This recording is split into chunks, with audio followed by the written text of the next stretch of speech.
Good day, viewers. Adonai. In today's class, we'll be looking at balancing of redox reaction 2. We have treated the first episode, still on acid reactions. Now we have these two reactions here. To balance.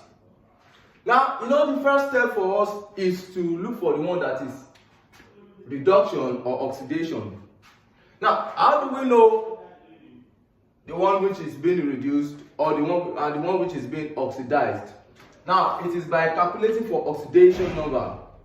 And how do we do that? We have chromium here. We have X to be chromium. Because X is unknown. We are looking for the oxidation number of X here.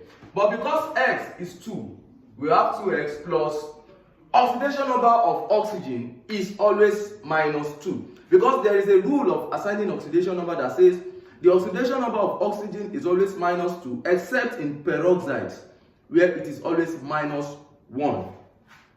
Now, you have minus 2 times, this one is 7 here. So that is 7 equals to, now this is a complex ion. It is not a compound, it's an ion, a complex ion. So now one of the rules of assigning oxidation number is that when we have a complex ion, the overall charge of that complex ion is what we are putting outside here, not 0, because it is not a compound. So we'll be having 2x plus times minus gives us minus 14 equals to minus 2. Now 2x equals to, now we have minus 2 here. This 14 comes to this side, we have plus 14. Then 2x equals to minus 2 plus 14.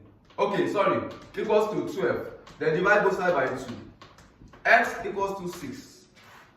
That's our answer. Okay, so this one has an oxidation number of 6. The oxidation number of this is 6. Now, this is a simple ion. Now, one of the rules of oxidation number says that for a simple ion, the charge and the size of that on that simple ion is the same as the oxidation number. That is to tell us that for this simple ion, this 3 plus is its oxidation number. Now, for this one we are having, we are having 3. The oxidation number here is 3. For this is a simple ion now. We are having minus 1. This minus, but there is an invisible 1 here. For this, we are having 0 because it is not an ion. Alright, let us now look at it. If you look at this place, from 6 it is being decreased, being reduced to 3. The oxidation number is reducing here. And one of the definitions of oxidation is that when we have an increase in oxidation number, oxidation has occurred. When we have a decrease in oxidation number, reduction has occurred. Now, here we have minus 1 to 0. That means an increase of oxidation number there. Alright, we have trashed that, we have done that. So the next thing for us to do is to check if all our atoms are balanced. Here we have chromium to be 2. Chromium here is also 2. Chlorine ion here is 2. Chlorine is also 2 here. So we leave that out.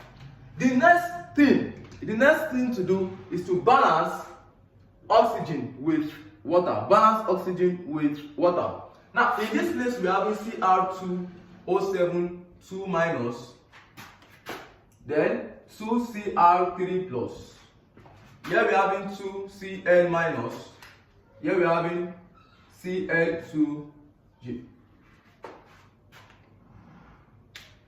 If we look at this place, we see only this one has oxygen. This one is devoid of oxygen.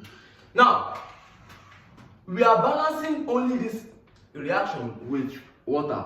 Now, you are not balancing this side because this one has oxygen already. We are balancing this side rather. Now, we have 7 oxygen atoms here. So we are balancing this side with 7 molecules of water. 7 molecules of water. This one is left out in that step. Why? it does not have oxygen. Now, the next step is to balance hydrogen with hydrogen ions. Balance hydrogen with hydrogen ions. Now, this side has hydrogen. It is this side that is devoid of hydrogen. Now, we have how many hydrogen atoms here? That is 7 times 2. That is 14. So, we are balancing this side with 14 hydrogen ions. 14H+. The next thing to do is to do this same balancing of hydrogen by balancing of hydrogen with hydrogen ion to this. But in this place we don't have hydrogen, so this side is left out. The next thing now is to balance our charges. Balance our charges. Now this is a complex ion. For a complex ion, this charge on the air is the overall charge, and that is the charge for this whole ion. Now here we are having -2 plus, here we are having +1, an invisible 1 times 14. That is 14. -2 plus 14 gives us 12.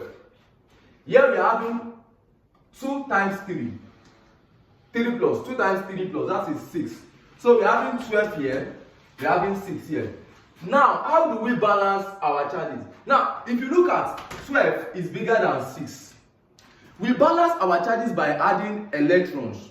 We balance charges by adding electrons. Now, look at it here. We have 12 here. We have 6 here. You are adding the electrons to the bigger side. Now, when you add electrons to this side, you are saying you are decreasing this 12. You are decreasing this 12 by this. Now, what do I mean? 12 is bigger than 6 by 6. The difference between 12 and 6 is 6. So what we are doing is to add 6e minus to this side. That means we are reducing this 12 by 6. Now when we reduce 12 by 6, we have 6. So we have 6 and 6 in these two sides. Alright. So we are adding plus 6 to this side because it is the side with the larger charge. Now let's do the same thing for this. Now here we have -1 times 2. That is -2. -2. -2. This place is -2. Why this side has no ion? I mean, it's not an ion, has no charge. So this place is 0. Now 0 is bigger than -2. So we are adding plus 2e minus to this side. So when we add plus 2e minus, this plus 2e minus will stand as -2. So we have 0 minus 2, which will be equals to -2. So we have -2 here, we have -2 here. Just like what we did here. So we are adding plus 2e minus to this place. Plus 2e minus. Now, the next thing is to make sure that we equate our electrons. Now, how do we do that? This one is 2e minus, this one is 6e minus. Now, we do that by multiplying this by 3. When we multiply this by 3, this 2e minus will become 6e minus. Now, let's write this out. Cr2 O7 2 minus plus 14H plus 6e minus, giving us 2Cr3 plus 7H2O. Now, we have 3 times 2, we have 6 Cl minus, then giving us 3 times this, we have 3 Cl2 plus 3 times 2, we have 6e minus. We can now cancel out our electrons. Let's cancel out this and this. So we'll be left with 3Cr2 O7 2 minus plus 14H plus, giving us 2Cr3 plus 7H2O. This place will be having 6Cl minus, giving us 3Cl2. Now this is what is left. Alright, we have cancelled out our electrons. Now the next thing for us to do. If we look at this, this our equation is already balanced. Now, we have chromium to be 2 here, chromium is 2 here. We have oxygen to be 7 here, oxygen is 7 here, 7 times this. We have hydrogen to be 14 here, hydrogen is 14 here. Then we have chlorine to be 6 here, chlorine is 6 here. The next thing to be done, the next thing we'll do, the next thing to be done is to match these two equations, merge them together. Now, we'll be having Cr2O7 2 minus plus 14H plus 6Cl minus. All this on this side, we merge them together, then giving us 2Cr3 plus 7H2O plus 3Cl2. So that is how we balance redox reactions. That is how we balance redox reaction. Please, if you find this video useful, if you find it interesting, if you find it educating, please just like, comment, and subscribe to get more of these teachings. Thank you very much.